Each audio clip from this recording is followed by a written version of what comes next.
Croire ou ne pas croire? Telle est la question. Alors, qu'en est-il de vous? Avez-vous la foi? Et pensez-vous que votre foi pourrait résister à toute épreuve?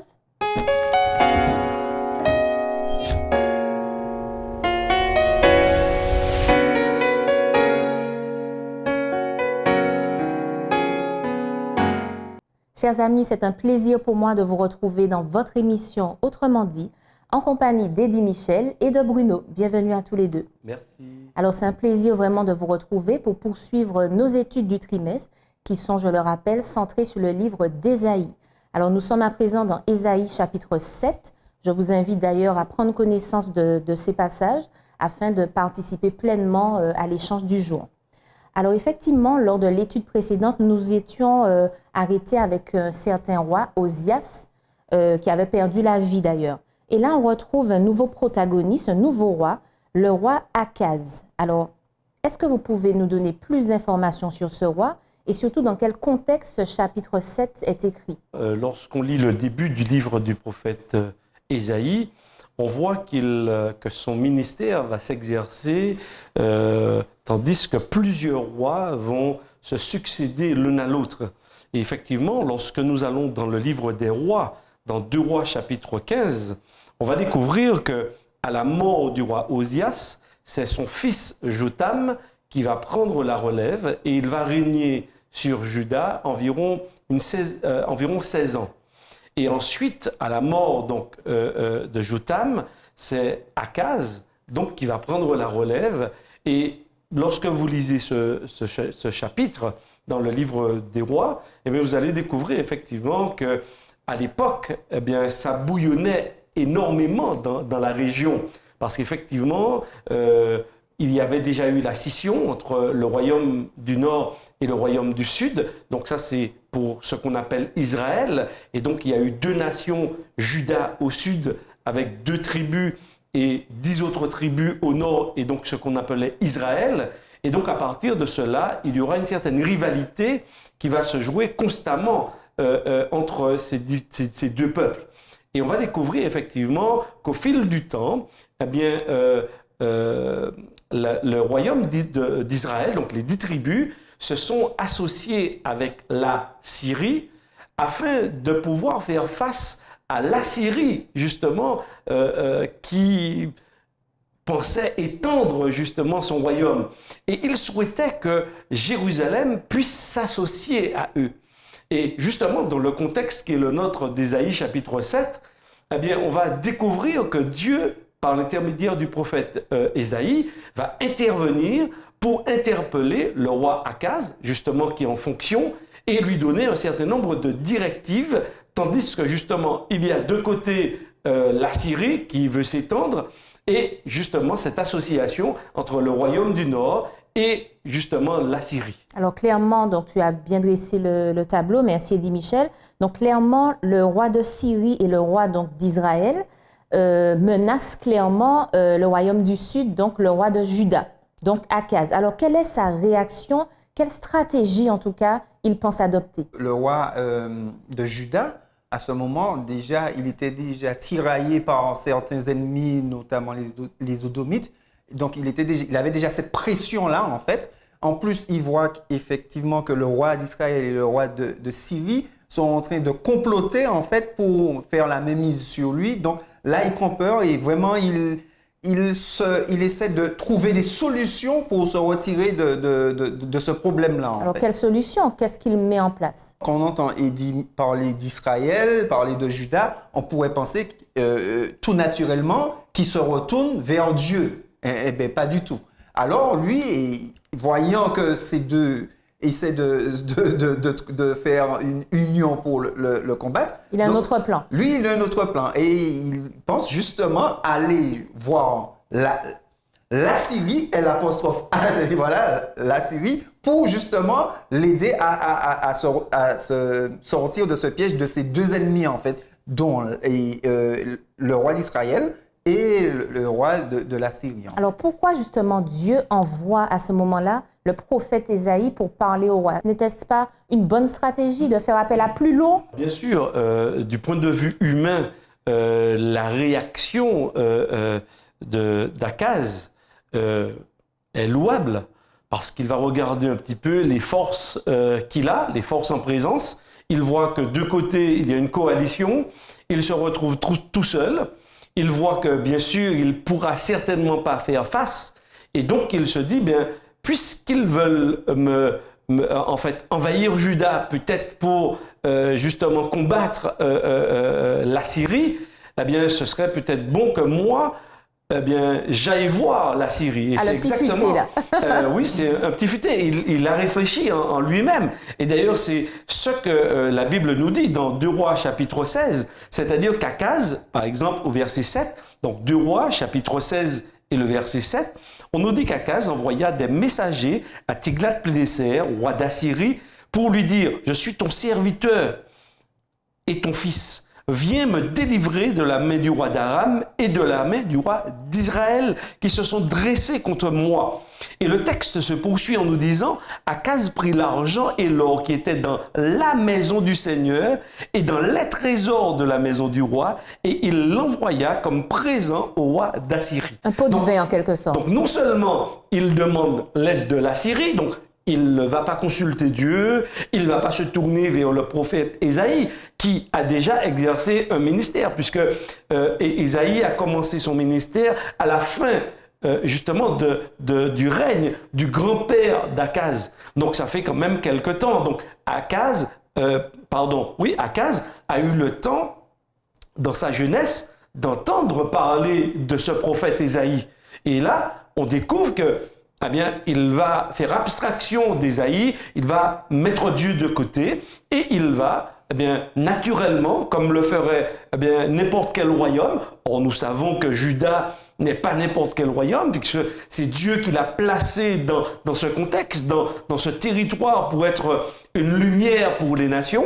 Eh bien, plutôt que de se tourner vers Dieu, naturellement, eh bien, il regarde la force et la puissante armée de la Syrie. Alors pourquoi? C'était quoi le plan de Dieu? Est-ce que ce stratégie qu'Akaz avait n'était pas validé par Dieu? Qu'est-ce que Dieu préconisait lui? Par rapport effectivement à la structure, à l'histoire, nous nous rendons compte que le roi de Juda n'était pas un habitué n'était pas habitué à consulter Dieu, ne connaissait pas Dieu. Parce que si le roi de Juda avait cette relation avec Dieu, comme il disait, cette relation avec les prophètes, il aurait su que quand le peuple de Dieu se retrouve dans des situations compliquées, dans ces situations-là, c'est que Dieu attend à ce que son peuple vienne à lui, en fait.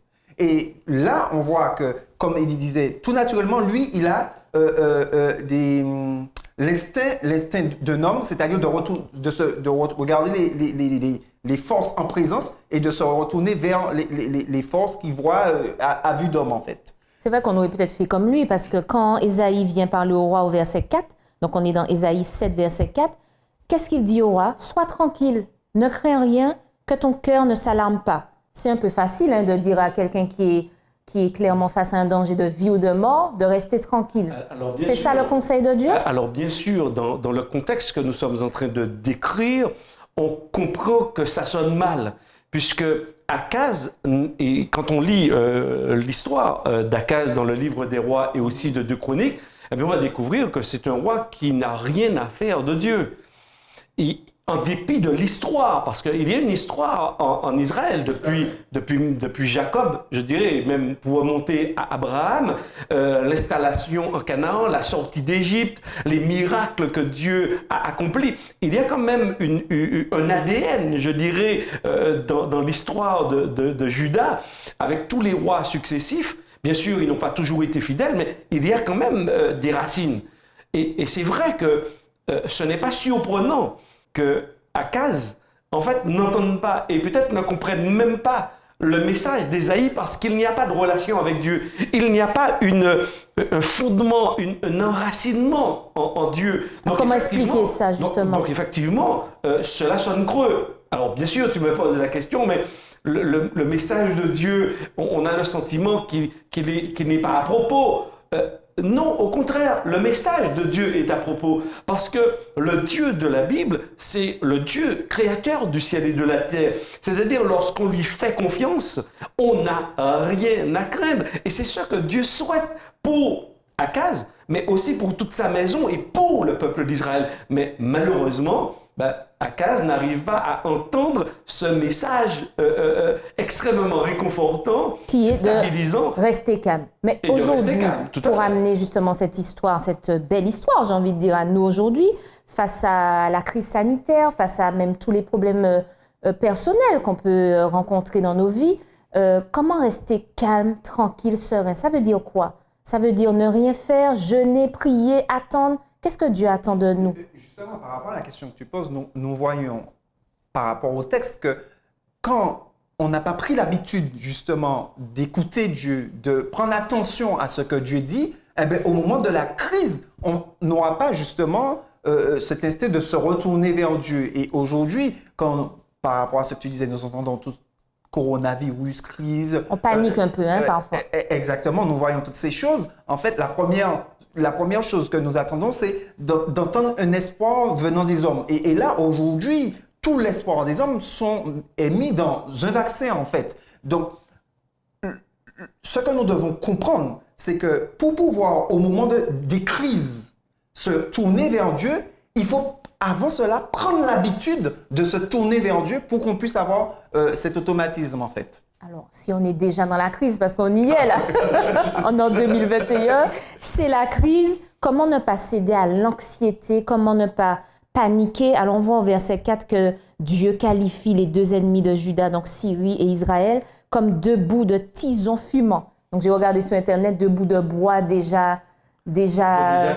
quasiment consumés. Alors, comment acquérir cette perspective divine pour relativiser finalement les problèmes auxquels on peut faire face? Dans ta question, il y a aussi des éléments de réponse.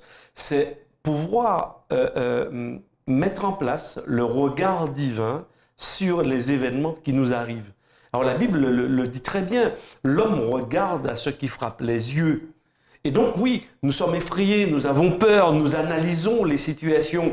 Et par rapport à notre histoire, bien sûr, tous ces éléments que nous n'arrivons pas à maîtriser, qui semblent nous submerger, eh bien, nous font peur. Et ça, c'est du naturel au niveau de l'être humain. Par contre, le regard de Dieu, et c'est là où on parle de foi, le regard de la foi, c'est regarder, non pas comme les êtres humains, mais c'est regarder avec et dans la perspective de Dieu. Le Dieu de la Bible ne se laisse pas démonter par quoi que ce soit. Le Dieu de la Bible ne se laisse émouvoir, je dirais, par quoi que ce soit, sinon par la repentance, le désir de l'homme de revenir à lui. Dieu, effectivement, est capable de changer d'avis lorsqu'un être humain qui reconnaît sa condition, qui s'est éloigné de Dieu et qui reconnaît son éloignement de Dieu, eh bien, revient à lui. Ah oui, là, Dieu s'émeut, Dieu accueille cette personne. À la limite, et le texte biblique à plusieurs reprises le dit, Dieu change d'avis. Mais c'est incroyable de voir ce Dieu-là. Mais en tous les cas, les événements autour de nous, qu'ils soient politiques, sanitaires ou autres, n'émeuvent pas Dieu. C'est-à-dire que il sait qu'il a la solution et que la solution n'est qu'en lui seul. Donc effectivement, ce Dieu qui a ouvert la mer Rouge, ce Dieu qui a fait des miracles au travers des différents rois lorsque l'ennemi les assiégeait, eh bien, c'est toujours le même. Il ne change pas. Donc si ce Dieu a réalisé ces choses dans le passé, pourquoi il ne les réaliserait pas aujourd'hui? Alors ça veut dire que pour vous, le verset d'Ésaïe 7, donc au verset 9, quand Isaïe dit au roi, si vous ne croyez pas, vous ne subsisterez pas, est-ce qu'on peut dire que ce texte pourrait s'appliquer à nous? Est-ce qu'il y aurait une espèce de lien entre la foi et la protection de Dieu? Le fait de croire, on va dire, c'est un catalyseur par rapport à ce que nous allons faire. Si je crois telle chose, je vais agir de telle manière. Si je ne crois pas, je vais agir d'une autre manière. Et par rapport à ce que le texte dit, notamment dans Matthieu 13, verset 14, il dit « Et pour eux s'accomplit cette prophétie d'Ésaïe. Vous entendrez de vos oreilles et vous ne comprendrez point. Vous regarderez de vos yeux et vous ne verrez point. » Donc, quand Dieu vient, il se présente et il donne ce message, ils entendent, mais ils ne comprennent pas. Ils voient Ésaïe leur parler, mais ils ne comprennent pas. Alors, ça m'amène à une autre question. Comment voir, comment percevoir, comment avoir la foi? Où avez-vous trouvé la foi? Il faut faire l'expérience. C'est une expérience personnelle. On aura beau utiliser des textes, les expliquer, dire tout ce qu'on pourrait dire avec des mots humains, cela ne va pas susciter la foi chez quelqu'un. Il faut faire l'expérience, il faut oser. D'ailleurs, ici, même dans cette situation où le roi Akaz a abandonné Dieu, il ne s'intéresse pas à Dieu, on voit que Dieu s'intéresse à lui. On voit que Dieu l'invite à une expérience de foi. Est-ce que d'une certaine manière, Dieu ne le met pas dans cette situation pour le pousser presque au pied du mur à croire ou ne pas croire? Alors, dans ma lecture de la Bible, je ne dirais pas que Dieu le met dans cette situation. Les situations se font et se défont. Et Dieu va justement tirer parti de ces situations pour nous interpeller. Et je crois que justement, cette situation est une occasion encore favorable pour attirer le cœur d'Akaz, le cœur du peuple, à Dieu. Et malheureusement, on voit qu'il ne le saisit pas parce que la foi, c'est saisir la réalité de Dieu, même si, de notre point de vue humain, cela nous semble insurmontable, impossible. Donc la foi, c'est croire en quelque chose qu'on ne voit pas encore. Qu'on ne voit pas encore ou qu'on ne voit pas qu'il puisse se réaliser par nous-mêmes. Mais c'est croire que Dieu est capable de le faire et il le fera parce que ici c'est lui qui envoie Ésaïe au devant d'Akaz, c'est lui qui encourage Akaz à lui faire confiance. Donc en fait la question aussi se pose à chacun de nous. Dieu se présente à nous, il nous interpelle, nous sommes placés face à certaines situations qui nous semblent aussi insurmontables. Quel est le choix de vie que nous ferons? Eh bien, moi, je fais le choix de faire confiance à Dieu. Quand bien même mes yeux et mon intelligence ne vont pas raisonner suffisamment pour me permettre de comprendre et d'asseoir justement la décision que je vais prendre, en dépit de tout cela, si c'est Dieu qui le dit, et puisque c'est Dieu qui le dit, eh bien, je marche avec lui. Je fais le choix de marcher avec lui. Et en Jésus, puisque nous avons quand même une lecture un peu plus large du texte biblique, puisque nous avons le Nouveau Testament au moment où nous parlons, eh bien, je dirais que oui, nous avons l'assurance du salut. Jésus a tout accompli à la croix du Calvaire. Jésus a déjà gagné et nous sommes invités à vivre avec la certitude que cette victoire est la nôtre. Il n'y a pas plus grand amour, en fait, de la part de Dieu que de nous avoir témoigner, d'être venu sur notre planète en la personne de Jésus et de nous assurer aujourd'hui, puisque Jésus est mort et ressuscité, eh bien que sa victoire est une garantie, tout risque, eh bien pour tous ceux qui se confient en Dieu. Donc, alors on voit la foi d'Eddie Michel, mais n'empêche, pour nos amis qui nous regardent, peut-être qui n'ont pas encore cet ancrage que vous avez, vous deux, c'est vrai qu'au verset 11, donc on est dans Ésaïe 7, Dieu invite même le roi Akaz à demander un signe. Il lui dit, demande un signe à l'Éternel, soit dans les lieux bas, soit dans les lieux élevés. Alors, Dieu s'est transformé en quoi là? En génie de la lampe? Mais justement, et c'est assez amusant et de noter que Dieu justement dit à Akaz de demander un signe. Mais précisément, il ne faut pas oublier que le texte biblique est là, il écrit, il n'est pas simplement fait pour Akaz, il est fait aussi pour nous. Et Edith disait tout à l'heure que le pays de Juda, en fait le peuple de Juda et Israël, ils ont une histoire. Et quand on lit le texte, on nous dit que Akaz n'a pas fait ce qui était bien comme son père David. Qui veut dire qu'effectivement, quand le texte dit après, si vous ne croyez pas, vous ne survivrez pas, de même pour nous aujourd'hui, si nous ne choisissons pas plutôt de croire en Dieu, de faire confiance à Dieu, effectivement, nous allons être amenés à faire des choix sur ce que nous croyons qui est faux. Donc, est-ce qu'on peut demander des signes à Dieu puisqu'il invite ce roi à le faire? Bon, le roi refuse en tout cas. Donc, c'est très intéressant dans le texte parce que c'est Dieu. C'est-à-dire, moi, quand je lis le texte, je vois aussi cette insistance. Dieu est prêt à tout, presque, on dirait. Oui, parce que Dieu se donne, en tous les cas, lorsque nous lisons le texte, se donne les moyens d'attirer quelqu'un à lui, sans le forcer. Et Dieu va même lui dire, écoute, demande un signe, demande quelque chose, peut-être, c'est-à-dire que Dieu lui demande, eh bien, fais le pas, saute. Je te demande d'être tranquille. Donc, tu vois, c'est très intéressant, Cindy, par rapport à ce que tu disais précédemment.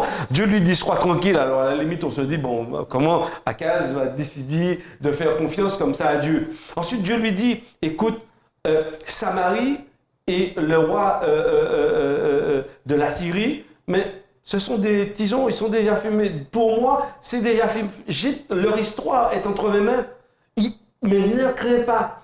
Et il va jusqu'à leur dire, ok, si vous n'avez pas la foi, vous ne tiendrez pas, parce que c'est la foi qui permet de traverser les difficultés. C'est la foi qui permet justement de ne pas prendre n'importe quelle décision déraisonnée. C'est la foi qui nous permet de rester tranquille. Et Dieu va dire encore une fois à Akaz, écoute, eh bien, fais une expérience, saute le pas. Tu as vécu des expériences différentes, tu m'as mis de côté, tu vois maintenant ce qui t'arrive, ose me faire confiance, demande un signe.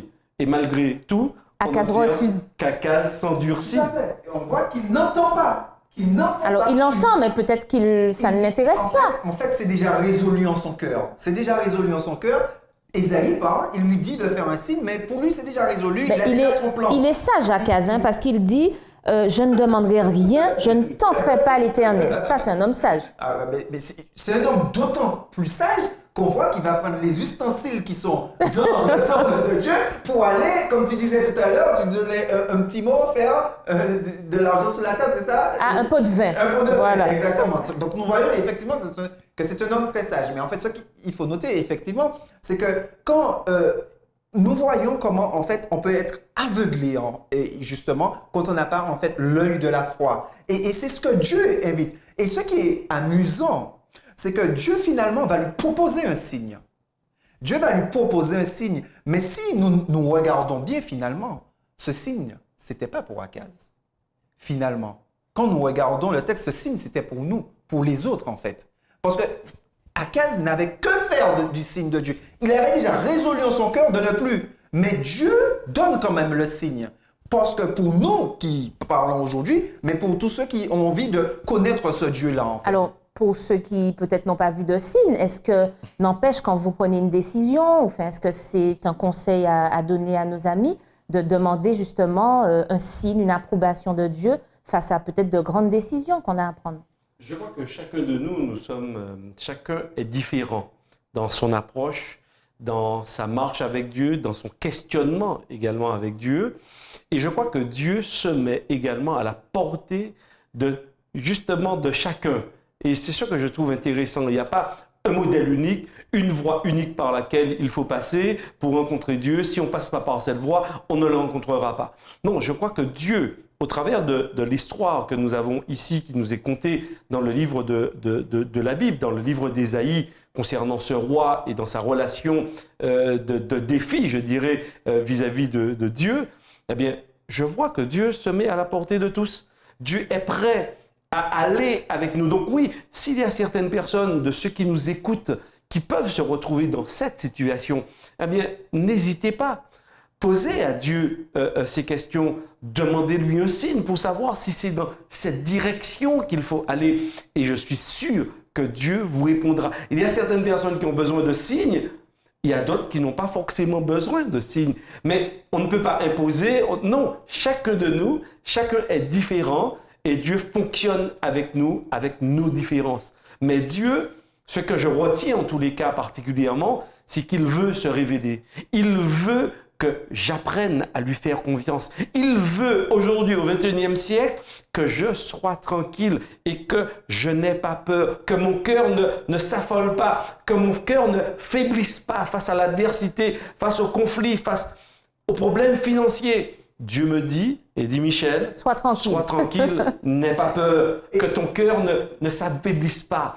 Ne mollisse pas. C'est un gros challenge dans les temps qu'on vit actuellement.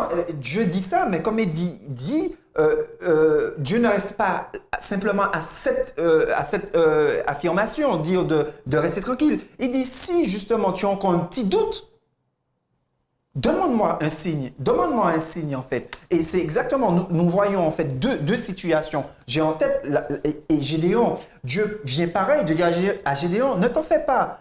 Tu auras la victoire, je suis avec toi. Et Gédéon doute. Gédéon dit, je veux un signe parce que je vois que nous sommes perdus, que les autres ont la même mise sur nous. Donne-moi un signe pour que je puisse m'appuyer sur ce que tu me dis. Et parallèlement, de l'autre côté, nous voyons que là, c'est Dieu qui dit, je te dis, sois tranquille, demande-moi un signe.